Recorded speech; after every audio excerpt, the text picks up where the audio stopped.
Welcome to the digital podcast that explores how different organizations transform the way they create and capture value with digital technology.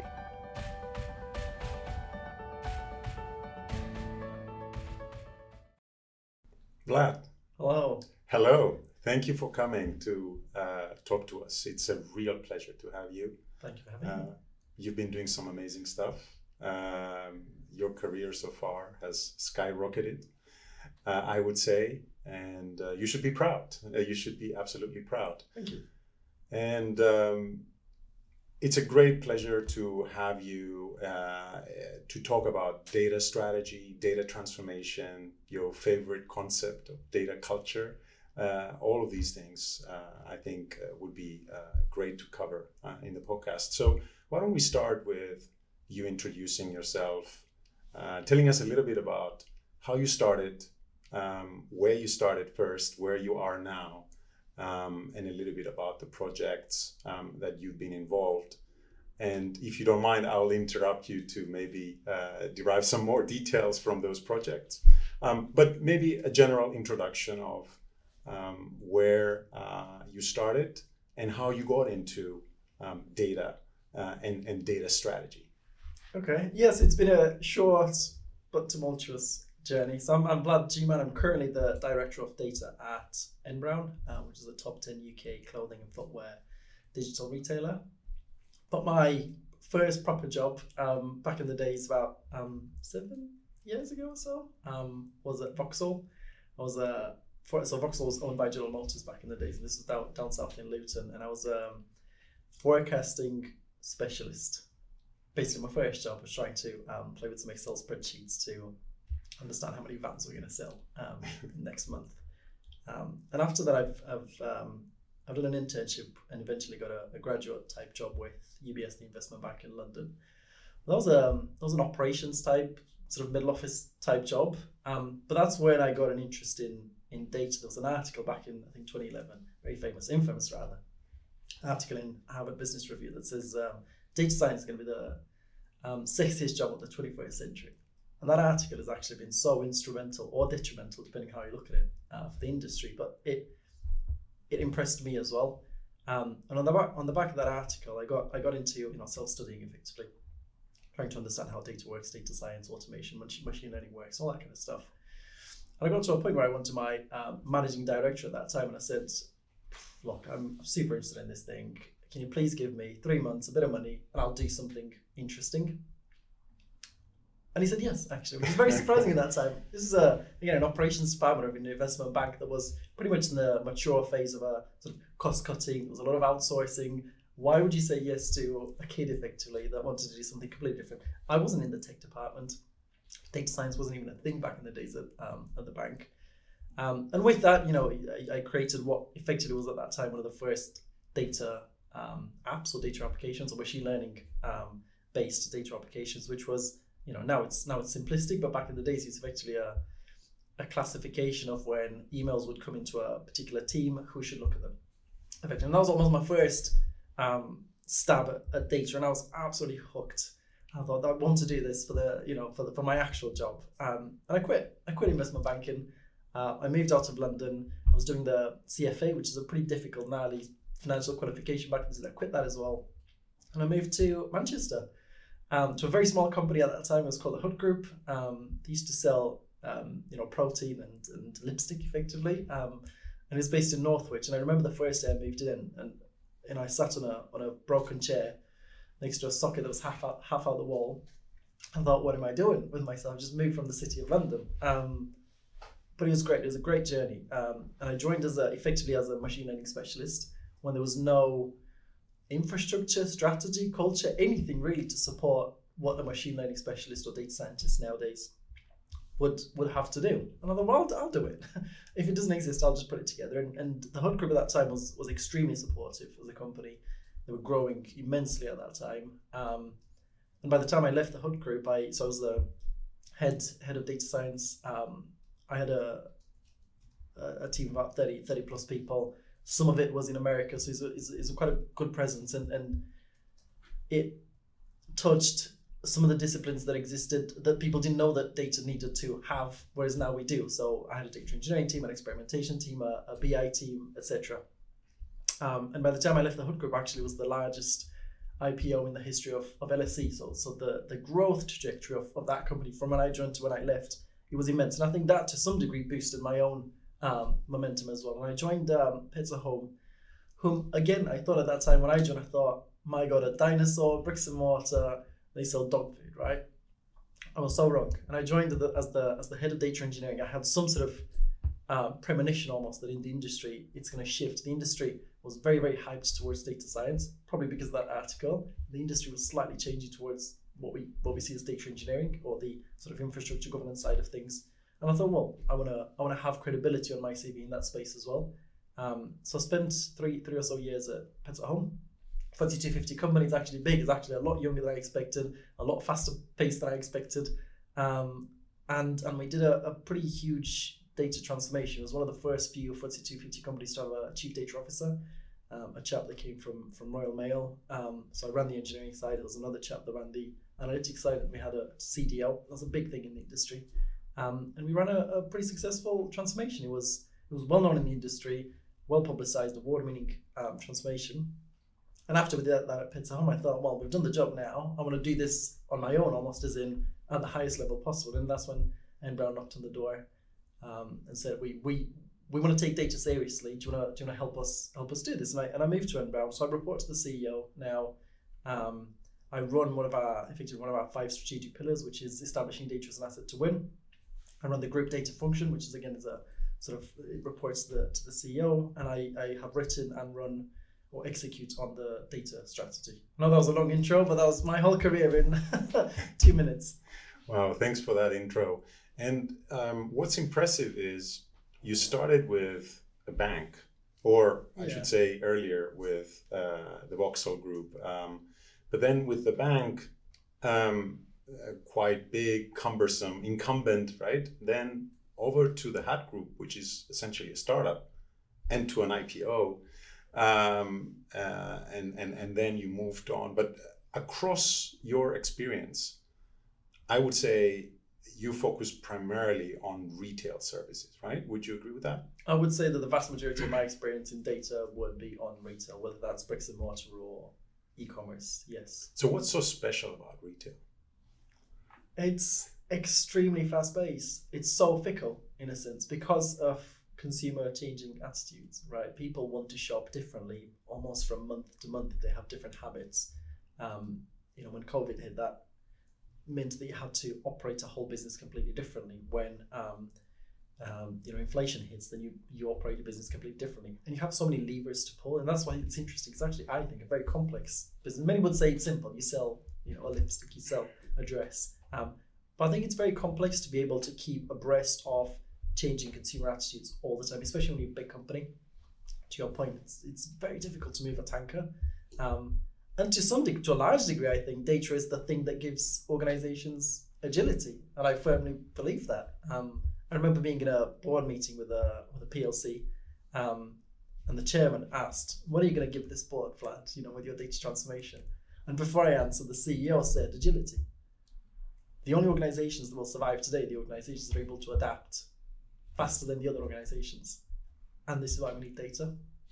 A great answer. Fantastic. I would have had a different answer, but that's a great answer. Yeah. And retail is so fast paced, and you have to move very fast. And if you can move fast, you win. And I think it's pretty cool. Yeah. And I guess, and this is something that I want to pick on a lot more later on in the talk, but since you brought it up, what's interesting is that obviously at UBS, you focus primarily internally, right? The focus was not so much on the customer, but rather on employees and how employees were doing work that was customer faced eventually, right? But it was internal. And it's interesting how you covered quite a lot of ground in relation to building data strategies from that had an internal objective, but also an outward, external facing objective, and that's something that I want us to get into later on, but not now. Okay. But just wanted to comment on that. And the other thing that perhaps deserves a little bit more attention is this idea of agility, right? And again, I come back to the distinction between cumbersome, incumbent, big, not agile, very resourceful, but very hard to shift around, versus startup, less resources, probably fewer employees, less constraints on legacy systems and so on. And I guess when you talk about agility, there's a difference in relation to the context within which 100%, agility takes place, and maybe you can comment on that. Well, so it's interesting. It's size is clearly an issue, right? When you want to stay agile, but NBrown is 160 years old as well, so it's got some almost enterprise or corporate memory that's been there for 160 years as well. Not just the vast size of it and the complexity of it as well. We have many brands. We sell 400,000 SKUs. It's very different it's very difficult to move the whole organizations quickly when you have all this complexity. But you also have resources, to your point.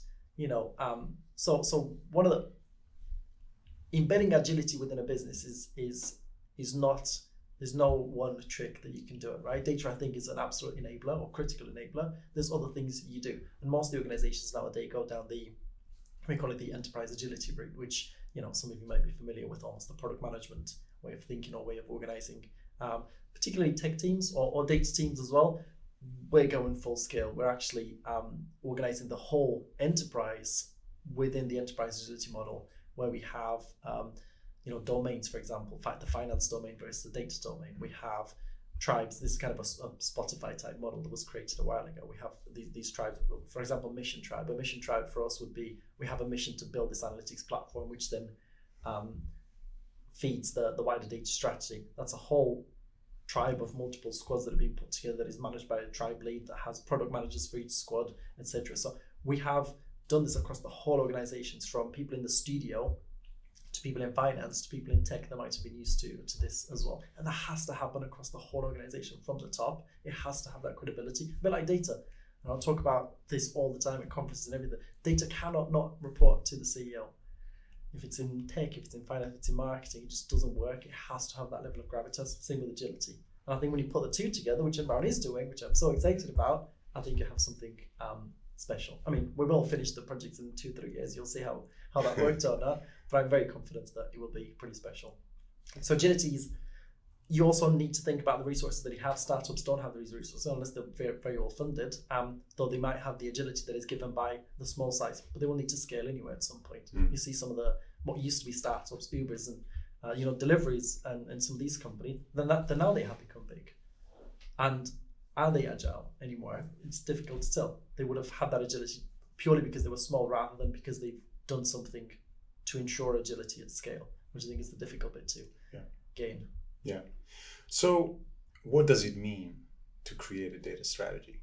What does it take?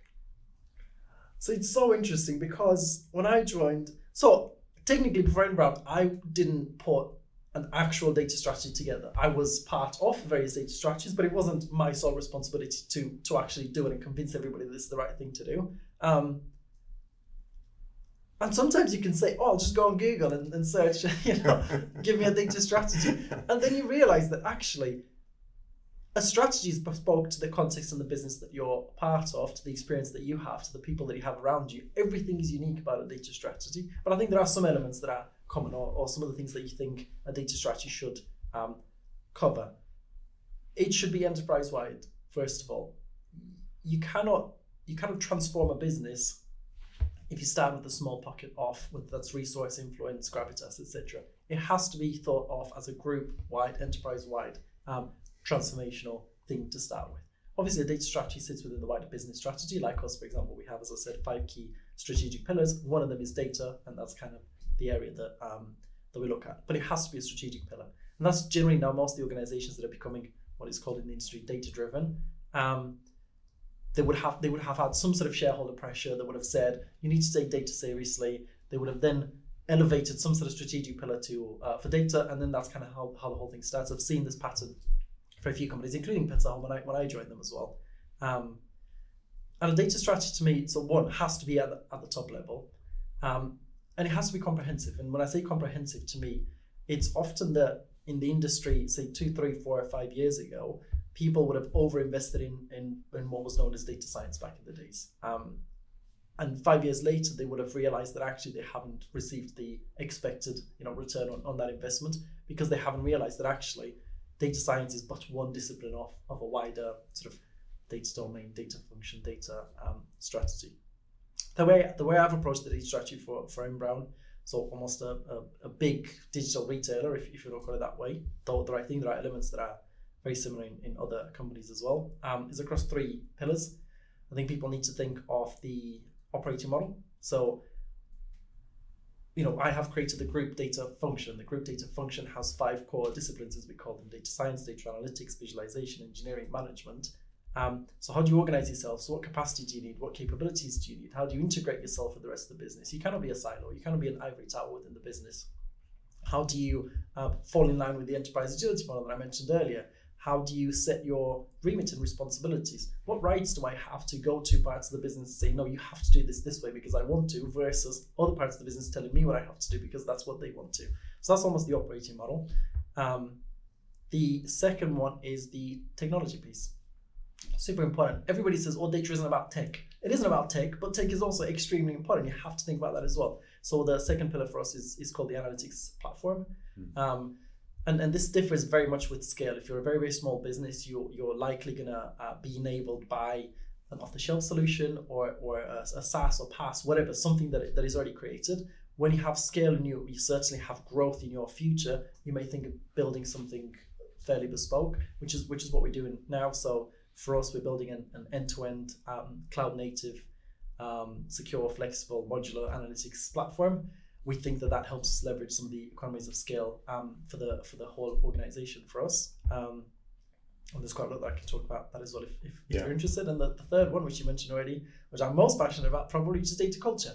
And I think that's almost the distinctive point around almost the CDOs of today.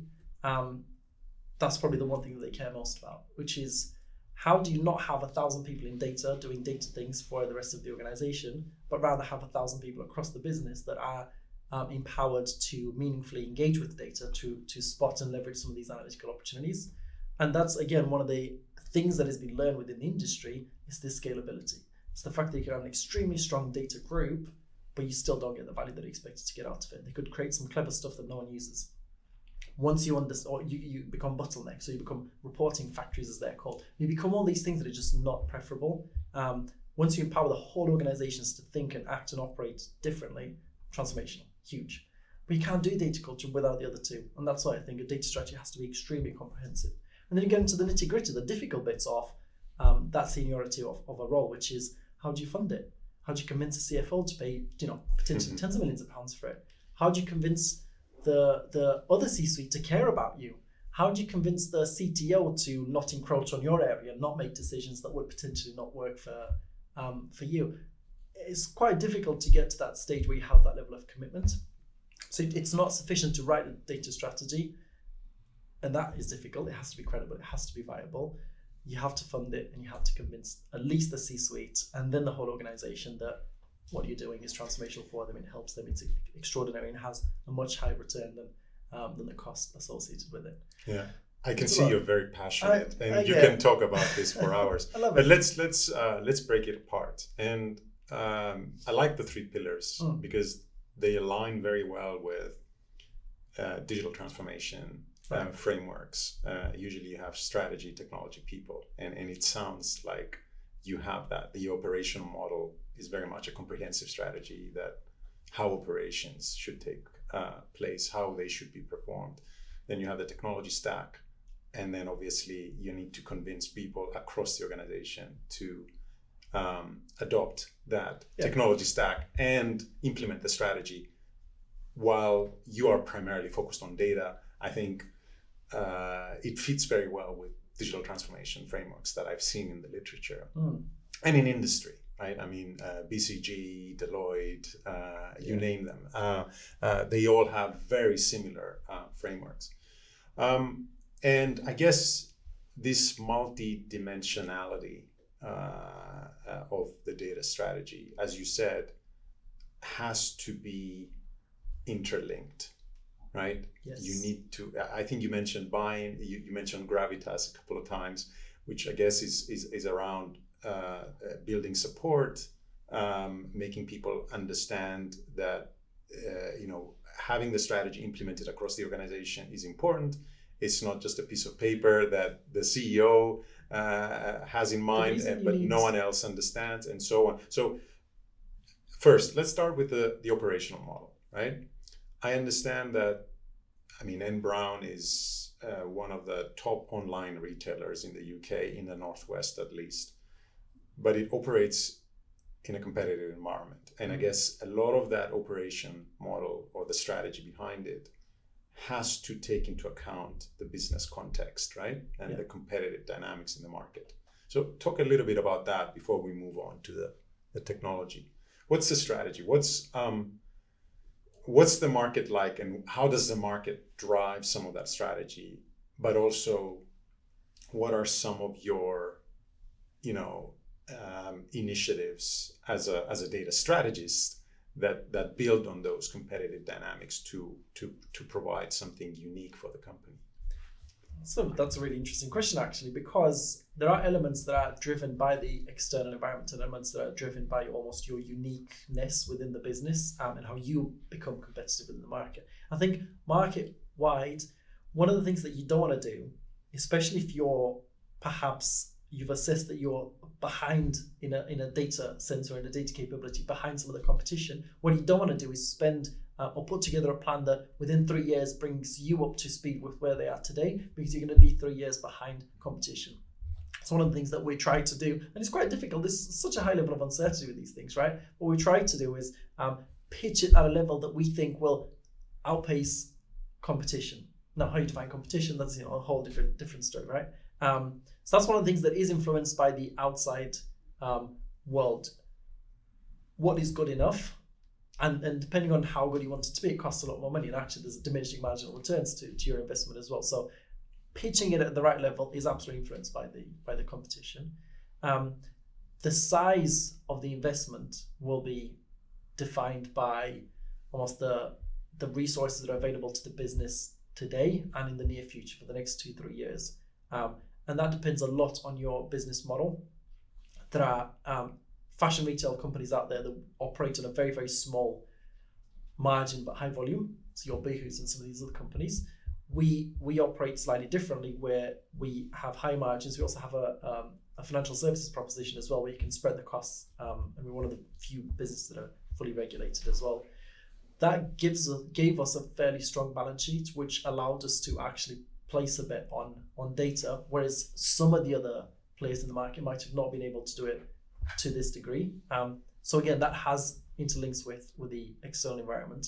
And that size of the investment, it's a give and take, and it's almost a catch-22. If you as the business tell me you have £20 million to do this, Vlad, then I'll size it right.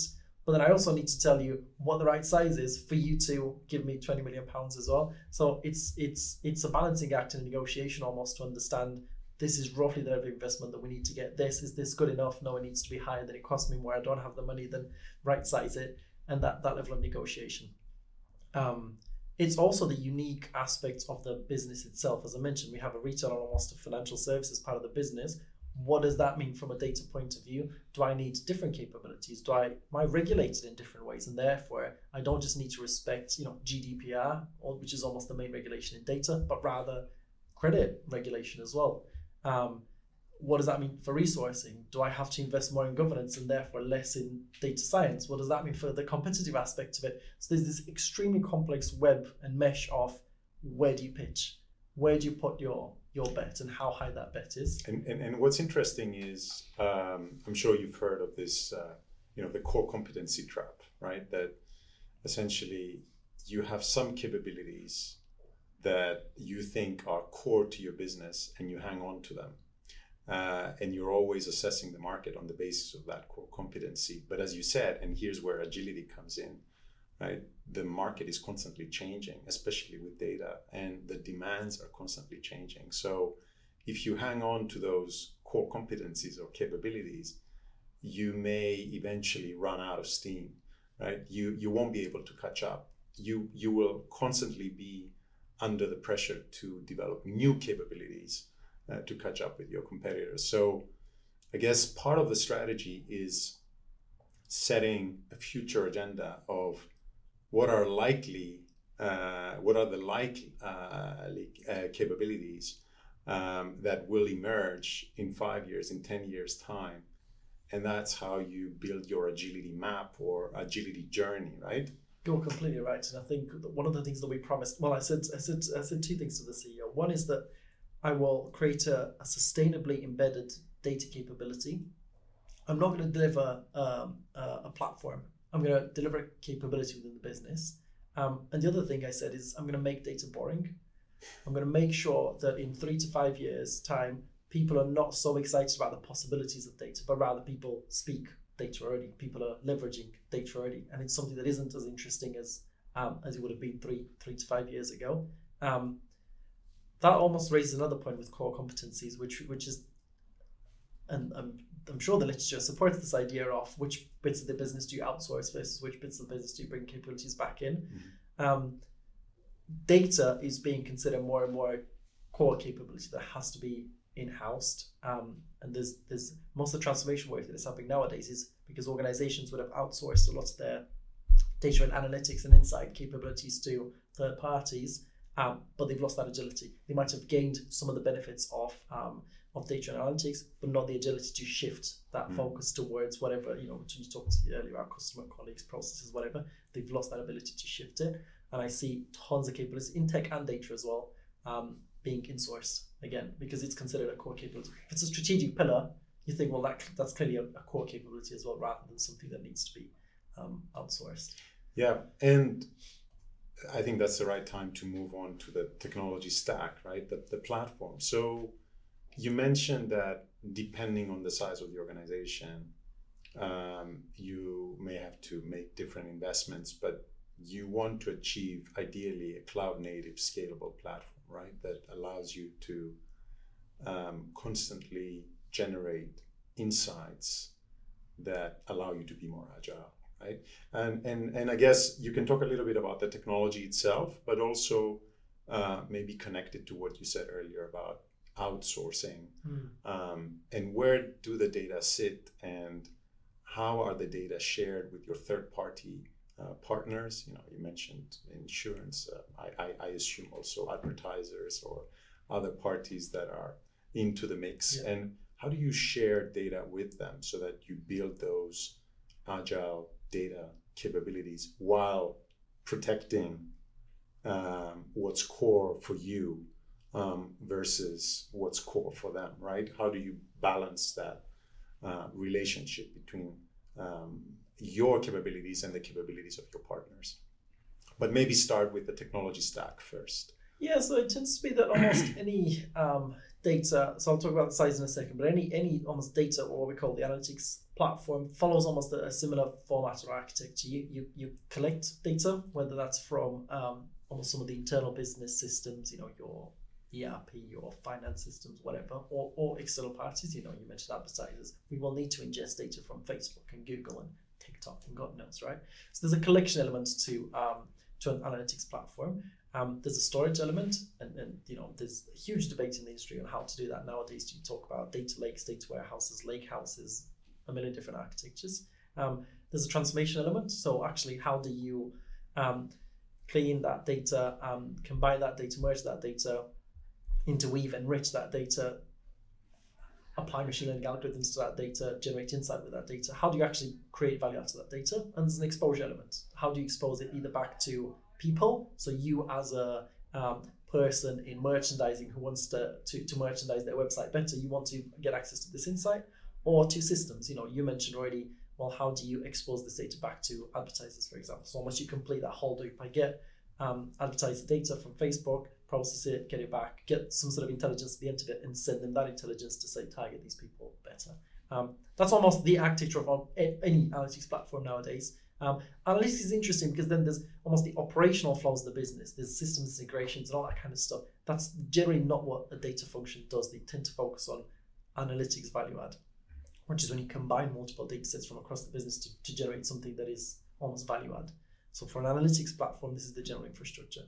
Now on the size point, because it's in a sense so generic, there's many players in the market that would have satisfied these sort of 4 elements of an analytics platform that is all embedded all into one. It connects directly to Facebook and all the things that you might need. Shopify, if you have a small business and you sell some stuff on Shopify. So if you're a small player, you can achieve huge speed to market as well as agility by going to a player that already does this. Databricks, DataRobot, all these kind of companies. You get to a point though in your business and you scale and the level of complexity that you have around regulation, around the multiple types of business, the different products that you sell, or cost efficiency, that you think, oh, actually, I probably need to build something myself. And when I say build something myself, no one builds anything themselves. They actually just go to one of the main cloud providers, Microsoft, AWS, Google, which provide almost different components within the platform, and you put these components together in a way that satisfies your bespoke needs of your business. You don't build a database nowadays. You just use a database and you put them together in the right way. The other important bit of building things yourself is to your point, almost that future-facing aspect of it. If you are a small player, go with a software as a service, you are beholden to their roadmap. When you put things together yourself, you own the roadmap. You know exactly where your business is going to go in 5 years, and you will achieve whatever agility, whatever changes, whatever scalability you need because you build it yourself. It's obviously a lot more expensive, but at that scale, it's cost efficient as well. So it goes back to that agility point, the fact that I know where the business is going, and therefore I know what I will need to build over the next 5 years or so, and I have that sustainably embedded capability, and I can do it myself rather than have to ask a small supplier to build this feature into the platform for me. Yeah, and I guess it makes it's important that you build the data culture, which we'll get into, whereby you build the skills and the capabilities internally to be able to utilize that technology stack. Otherwise, the technology stack is unusable, right? Because you're, as you said, you might be dependent on others to do the work for you. You don't understand how analytics is done. You don't understand how insights are generated because you don't have the internal capabilities, the internal skills. You don't have the necessary knowledge and skills to do that. So you need to build that internal capability, meaning people skills, before you can use the technology. So to me, culture is, technology absolutely has some sort of links into the data culture pillar. The group data function has some links into the data culture pillar, but data culture to me is so much bigger than that, right? Okay. As you know, it's data culture to me is how do you move away from the group data function with the tech that you built, and we all know how to operate it, and we know how to maintain it, we can build cool stuff with it. But how do you move from the 50 people in data to the 2,000 people across the whole group? And that's what data culture does. Is there an element where they will need to learn how to use some of the tech? Absolutely, but that's almost 1% of almost the beauty and the power of data culture. It's more, I was talking to the CEO the other day and he said I'm a bit too purist, but I said I want to stop talking about data as a function and start talking about data as a language, and that's what I think data culture does. And tech has a small part to play into it, but there's so much more they have to do to make sure that people are genuinely empowered to do data and use data and speak data themselves. Yeah, and I think we're saying the same thing. I mean, I understand the point. You don't want to have a dedicated IT unit and a data function, as you say, that then communicates to everyone else in the organization what is happening in relation to data, but rather everyone in the organization deals with data. Everyone knows how to use data insights from the, and I think we're saying the same thing. It's just, but I understand technology is only part of it, right? What's the rest? So what does a data culture mean? What are the dimensions of data culture? So it's an interesting area of conversation now within the industry because it's even though everybody's interested in it, there isn't a playbook yet. There isn't a blueprint that says this is how you do data culture. And it tended to start, and this is a few years back, with this concept of data literacy, which is almost touching upon some of the points that you mentioned, which is that in the industry, people suggest that actually if you teach the rest of the business how to use data, speak data, that will make a data-driven organization. I have strong opinions that isn't sufficient. Even the name data literacy suggests that people are illiterate. There is an arrogance to the fact that you suggest the business needs to speak your language rather than you need to speak the business's language. So I think there's been huge barriers to adoption when people approach it from a data literacy only point of view. And it tended to be that especially if the commitment wasn't at board level, and if it was driven by, say, a people function, that tended to have been watered down into, why do we roll out almost an e-commerce module? Do you know when you join a company and they do a health and safety module, and you have to do it for the company that you join? Almost it got to the point where everybody in the business would just do a little course about how to read a chart, and therefore we're a data-driven organization. I think people realized that actually that didn't work very well. And then I moved into this idea of data democratization, which is another buzzword in the industry, which was, well, how do we, almost from a tech point of view, how do we give people the right access to either access some of the data and insight or create some of the data and insight themselves, which is a bit more successful, right? Because you actually empowered people to do some of these things themselves.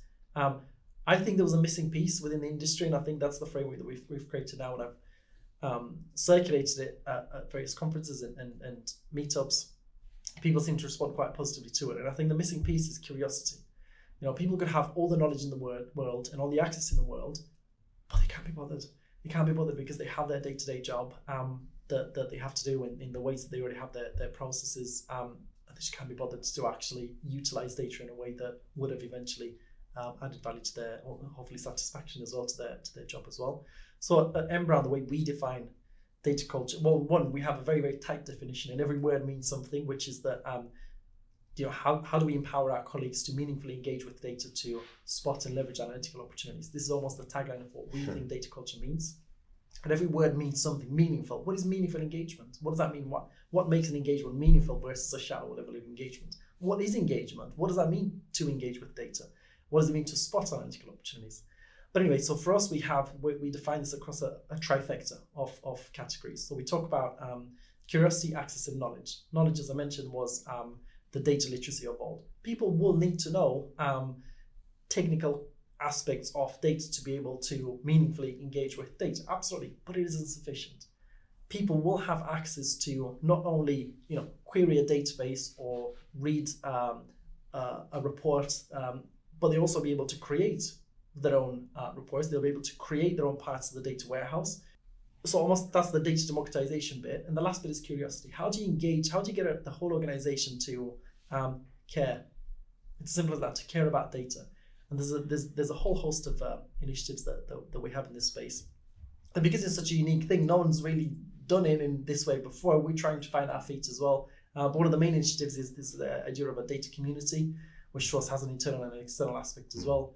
Internal is, how do we have a regular frequency of just comms within the business? How do we send the business insight of the month type thing? How are we part of the fabric of comms within the business? How do we do an annual day of data conference? How do we do hackathons within the business? How do we get people to actually care? How do we have literally a community where people can ask questions and learn from each other from across the business? How do you have data champions across the business rather than just the data people within the group data function?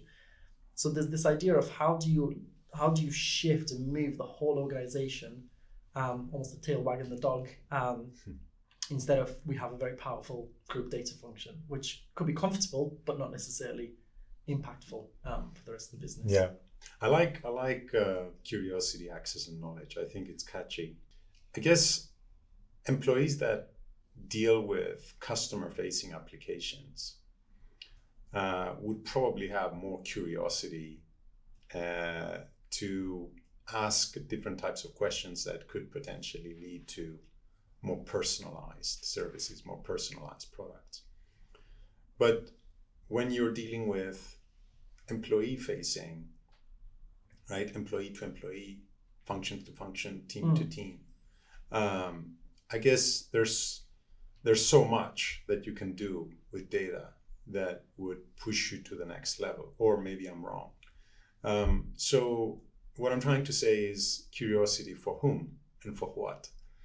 Yeah, that's it's you're completely right, and I think that the way, almost what I want to achieve with curiosity is to get people to shift away from gut feeling to data enabled or data driven, and everything that you've already said fits within that framework, right? You could say that I'm a back to merchandise. I need to price a product, right? Yeah, I got a stock of, I don't know, 10 new dresses, and I need to price them, right? I look at competition, I look at historical performance, I come up with a feeling of what that price should be, and I price it, and that's it. That's the manual process, and that's a gut feeling, right?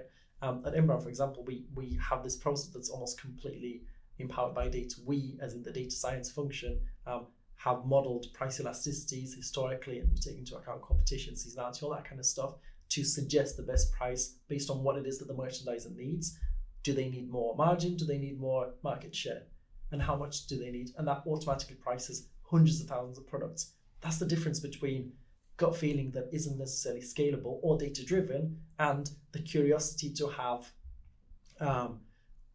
trusted, effectively, an algorithm to empower your job. And now with this one merchandiser can price thousands of products and make a lot more margin or market share depending on what they want, rather than the unscalable process before. With colleagues, it's the same thing. Almost there is a blueprint in retail. And this is probably more unique to retail. When you start a data function, you first focus on how do I sell more product. So you might focus on marketing or CRM. Then you tend to move into the business processes. How do I optimize my supply chain or warehouse? And then you tend to move into your colleagues, and that tends to be with people analytics, right? And when you mentioned with colleagues, people churn. When you have a 2,000 people organization, or even warehouses, that's an interesting problem to solve, because in warehouses the work tends to be very temporary and volatile. We may need 100 people today, but only 20 people tomorrow. And resource planning is actually a fairly difficult thing to do. That can be a fully data-driven endeavor. So I think there's no part of the organization, whether this customer, colleague, or business process, that cannot be empowered or driven by data. And we have these almost 3 tiers that we look at data, insight, and products. We have, and it's a very simplified framework, but we have data products that give you some insight, fine. Data products that almost a human in the loop.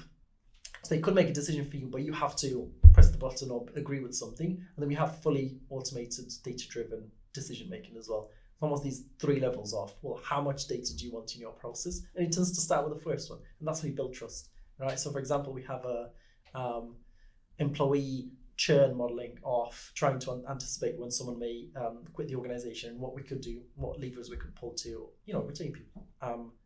And you might start with insight, and you might start with a visualization of just churn. There's nothing clever about just showing people, here's who quits the business across the organization. Fine, but maybe people have never had that overview.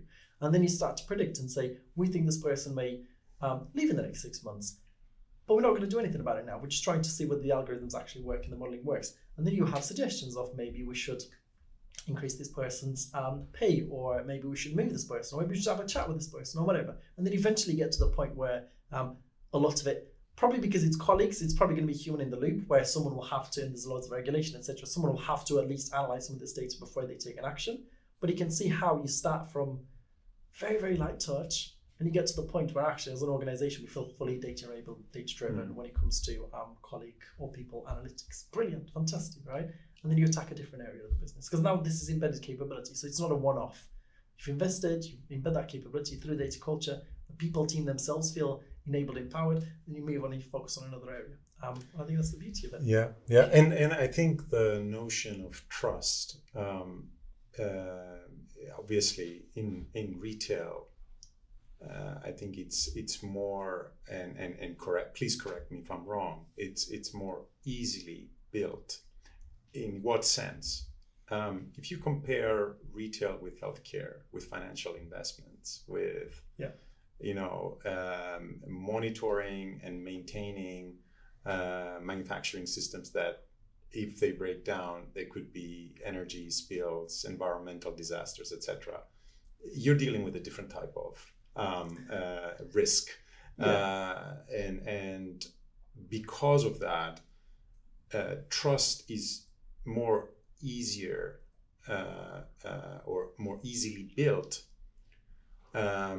without necessarily the human in the loop. I think that's what that you're saying. You're trusting, right? You're trusting the algorithm in making some recommendations, because as you said, you may ignore, and the risk of ignoring it will be much lower than well, but you know, right. if you take colleagues, for example, it's still people. Whether they work in healthcare, retail, the oil and gas industry, it's still people, employees that work for you. So actually, probably that's the same level of trust differential across the organizations. But yeah, when you take, when we say, oh, we might price a t-shirt from £9 to £10, fine, you might have lost 10 grand if you got it wrong. You might have made 20 grand if you got it right? Fine, it's not that big of a deal. You learn but actually that gives you agility again, because it's a lower level of risk. Or barrier to entry to that level of trust. It means that you can test things all the time. And again, that's part of the culture. How do we get a testing mindset into the people of, sure, I might lose a bit of money, but I've learned something valuable. And that is actually so much more valuable than the 10 grand that I've lost.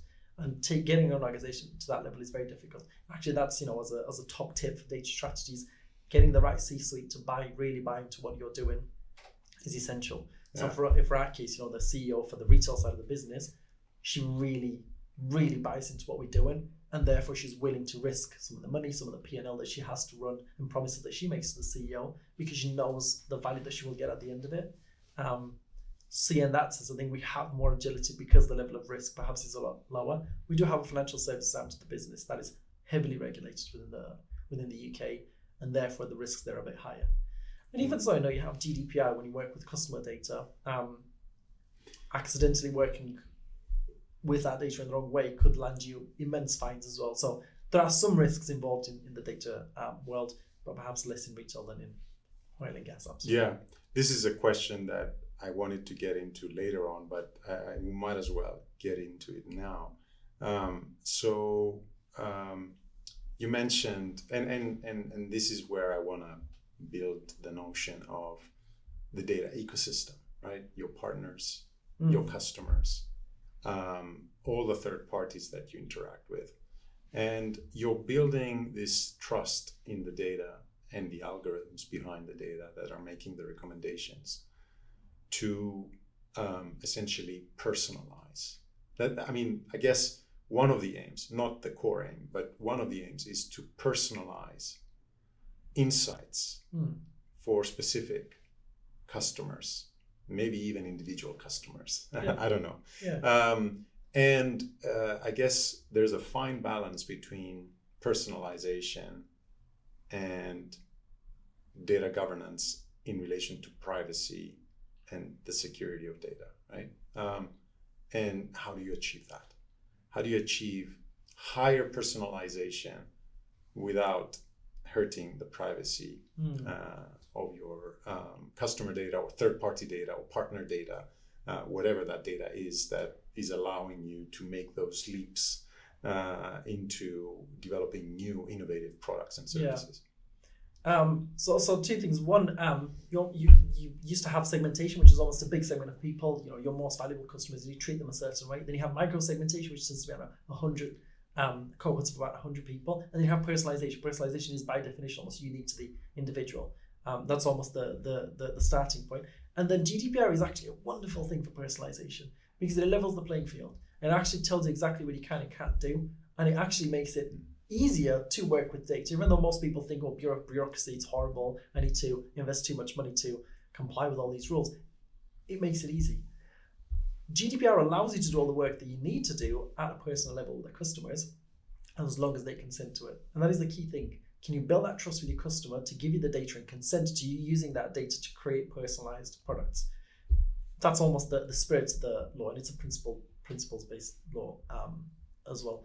But that trust, I think, almost as an industry, people are used to going on a website and clicking, yes, I accept. And that gives you that trust. People are used to going to they register an account and opt into marketing preferences, for example, or opt into us being able to use their data to process their data ethically. Consumers are used to kind of accepting this already, which is brilliant because it means that we can create the personalized products that we need to create. So it doesn't seem to be a huge problem nowadays. And actually GDPR, I think, like any governance, when I talk about governance, I talk about almost the tire tracks around a go-karting track. It's, you can put that pedal to the metal because you have these tires around you, and you're not going to die effectively. So governance enables you to move faster. GDPR actually, I think, enables you to move faster as long as you do it properly. And some organizations don't do it properly, and I think maybe that's why they find it a bureaucratic burden. But you can absolutely personalize and create unique experiences for the customers despite GDPR. Okay. Sense. Yeah. And I will challenge you a little bit on that, if you don't mind. So what you're essentially saying is that data governance is built by design. That, it's almost like you achieve privacy by design. That's a concept. Privacy, right. Concept, yeah. It's built into the GDPR, but it's also built into the technology, the way technology handles data and all that. But I guess, and there have been some, the reason why I want to challenge you on this is there have been some studies where they show that the big tech, right, are benefiting from this privacy by design approach.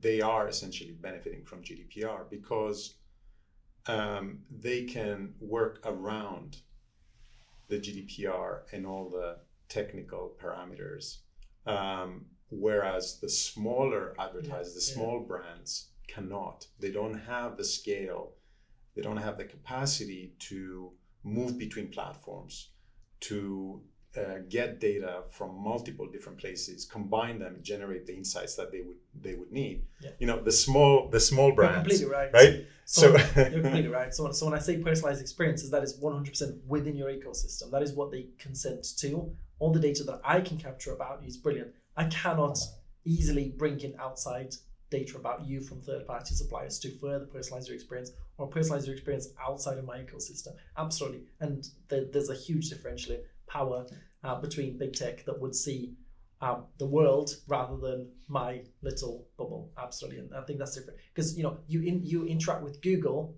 on whatever website you're on, but you only interact with the company that I work for only on my website. And I think there's huge power differential. But that's where you work with advertisers, and there's compliant ways to work with advertisers to send them data, to receive data back and further target and personalize that. And they have to be compliant with GDPR when they work with us. And most of the money that they earn is from advertisement, and therefore they have to do it in a legally compliant way as well. But in terms of, we can compete with Google in terms of the level of personalization that they would be able to offer across the whole of the internet versus us, which is across our websites. Yeah.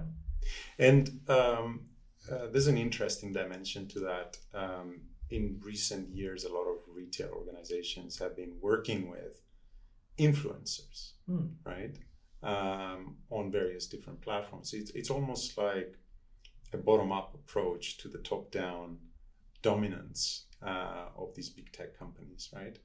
And I wonder whether you're doing it at NBrown. Are you working with influencers? Are you utilizing this source of potential personalization, but also scaling your operations horizontally as opposed to vertically, right? Because you're going outside your vertical markets. You're going across by tapping into the power of influencers, right? So we do use the influencers, probably not to the degree that some of the other competition uses. The HUD Group, we used way more influencers and certainly much deeper way as well. But I'm trying to link almost your concepts with personalization. So to me, influence is just another marketing channel. So for example, I might have PPC, where you might see an ad on someone's website that says buy a dress from JD Williams, right? Influencer, you go on TikTok, you watch your cat videos, and then eventually a lady pops up and says, oh, look at this dress from NBrown, it's fantastic, go and buy it. It's just another marketing channel. With marketing, you have this idea of targeting, and targeting could be more and more personalized.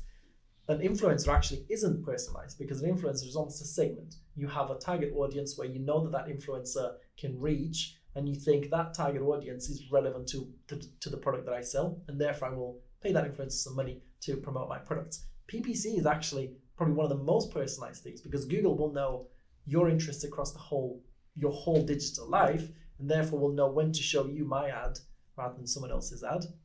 So I wouldn't say that influencers are actually more personalized. There are more deeper connection to the customer because you trust that influencer more than you trust an ad on someone else's website. Yeah, very good points. And I guess it varies by influencer, right? I mean, if it's an influencer, let's say a fitness guru, right, and you want to target specific sports, exactly, retail to your customers, then that makes a lot of sense, and that could lead to some personalization, right? But I think I agree with you. It's a deeper connection, building trust as opposed to with the brand, as opposed to building personalization, exactly for the reasons that you mentioned. So customer lifetime value, right? Given that we're talking about customers, what has changed? How has value changed over the years with the use of digital data? Big topic that is relevant for us for what we do literally today at NBrown is also CLV. You know, there was clear definitions of what customer lifetime value used to be. It used to be either backwards facing, so up until now a customer, or in the first year of trading, customers generate us, I don't know, £60, and therefore we can spend £55 to acquire them, and that's one calculation. Nowadays with data, you tend to predict literally the lifetime of the whole customer rather than within a time frame that you have solid data for, and you would estimate that if we acquire this customer through this channel at this time of the year, and they tend to buy this product first rather than this other product, then we think that they would spend, I don't know, £120 with us. And if they take up the credit proposition, they might spend another £50 with us, and therefore we can actually spend a lot more to acquire. And that's when targeting comes in. So we do quite a bit of work. We call it guardrails. So for every single new customer that we acquire within the business, we have a model that estimates their whole lifetime value, and therefore how much marketing spend we're willing to spend. And that's a decision that's a lever that the business pulls to say, I want to spend less marketing or more marketing, but also decides what quality of customer do I want to acquire. You know, I could spend £30 for a customer that makes me £30, and that's break even. I could spend £200, I get a customer that makes me £200. What's the difference in market share, in customer loyalty, and some of the other things that perhaps are more difficult to measure? So I think that has shifted drastically nowadays. Almost the accuracy of estimation of how valuable that customer will be to you for the whole lifetime of that customer before they churn and never return again. And that's very difficult. It's a forecast, isn't it? When you do that at scale, you know, millions and millions of customers, it's impossible to get it accurately. But any improvement in accuracy means that marketing budgets, which tends to be the second spend of a retail business, you have people and then you have marketing, or the other way around sometimes. You know, you save 5% on marketing costs, you've saved millions of pounds. So that scale is super worth investing in. So again, question around how do you achieve such valued customer experience with your third parties? How do you coordinate with your partners to achieve what you just described? So for us, every advertising partner will have data that perhaps feeds into that model to create more accurate estimations of someone's customer lifetime value. The flip back to that is that they also then help us target people better. So there's this idea of can you estimate with accuracy how valuable a customer is going to be, and can you find them, and actually can you speak to them? And that's kind of the two sides to it. Because we don't see the whole of the internet, we have to work with people that do. You have to work with Google, you have to work with Facebook, and you pick your marketing channels that I mentioned earlier and your preferred partners to work with. We may not advertise on TikTok, for example. We may advertise on YouTube, for example. And there's a data sharing agreement between you and that third party that if you're able to use at scale, I think that's where analytics platform comes in. The fact that we are able to provide clean, well-governed data to our advertising partners for them to process and for them to give us back the right information for us to re-ingest that. Not many people and companies can do that, and that helps. Almost we outsource some of the optimization algorithms to them. If we provide all the data they need in a clean, compliant way, then we can use smart bidding, for example. And Google is probably much better at optimizing ad spend across the whole of the internet than we would be manually. People talk about keyword optimization now. Should I bid £2 on red dress or not? Well, actually, I don't care. I'll just give you all the data, Google, and you figure it out for me. I want to spend 100 grand today, and I want to make 500 grand out of that. You decide for me. And actually, almost that we trust Google now rather than customers trusting us. And that is where the analytics platform comes in. You have to have that skill. You have to have trust in your own data that it is clean, it is usable, for that optimization or smart bidding to happen as well. Let's go back to, and this is my final topic, I promise. What are some of the challenges faced in building a data strategy, including all the three pillars, right? The operational model, the technology stack, the data capture. What are some of the challenges that organizations face, and some of the challenges you faced over the years, not just in NBrown, but across the organizations that you worked for? I think it's a very challenging area. There's tons of challenges. Tons of challenges. And the reason for that is that it's fairly new. Data at a board level is a new concept to most organizations. Not many people have a CDO type role in the organization. FTSE 100, FTSE 250, there's only a bunch of people at that level. And because of that, you have to build that trust. So there's a huge element of uncertainty in data, right? It's not one of these areas of the business where you say, give me £1 million and I'll make you £10 million. It doesn't have a very clear ROI. And because of that, there's an element of faith that is required. And either you build that faith with people. So for example, you join an organization at the CDO type level, and then you take the board through your plans, what you're trying to do, and convince them. And that takes quite a bit of time. And then you implement or get investment to implement a strategy. Or people just believe you and trust you, which then accelerates things greatly. But the problem is that it's so difficult to measure direct impact on data investments. That's one of the challenges. Almost the fact that there is no blueprint today as to how to have CDO type organizations that looks at operating model, analytics platform, and data culture across the whole organization, and how to get the board to be convinced of this. That's one of the biggest challenges. And I think that's improving a lot because more and more people are talking about data, more and more organizations are implementing data strategies, and therefore more and more C-suites are familiar with the concepts and therefore just think, oh, I trust you, Vlad, you don't need to convince me of this, rather than please convince me for the next month of this. The level of investment is something that is also very challenging generally. Organizations tend to think of 1% of data rather than the comprehensiveness that I just mentioned.